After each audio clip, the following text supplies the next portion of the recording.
What do you think you should do then if one partner wants to celebrate Valentine's Day and the other doesn't?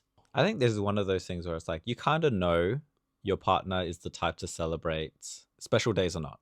You should know within the first year because it's like, oh, you didn't do anything for my birthday, for anniversary, for Christmas. That means you're not a special day kind of person, which is like fine.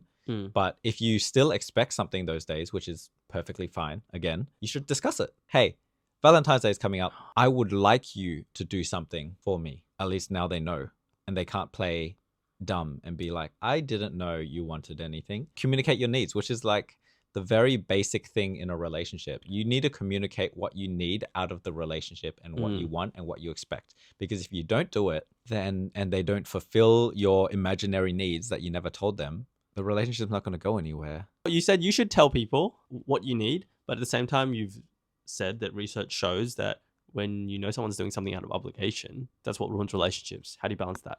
I think there's a difference between doing things out of obligation because you have to, versus doing things to make the other person happy, even though you don't know what you're doing. Like I said, there's a person who wants to make the other person happy, they just don't know how, versus the one who's just like, I don't really care about this at all, versus one who's just like innocently clueless. It's normal. Most of the time, your partner cannot read your mind. Do not expect your partner to read your mind. That makes no sense.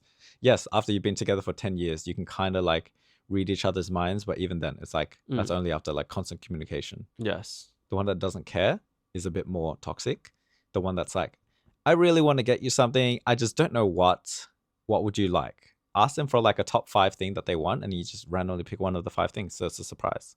For some people, that's like already too much. It's like, I already have to tell you what my 5 things are. This is where it's like, if you want to be in a successful relationship, you need to communicate. It's a balance. You just need to do it. Yeah. At some point, you can't just be like lazy and you just have to tell them, which is fine. And not every relationship is the same. Do not compare your relationship with other people. Just focus on making your own relationship successful.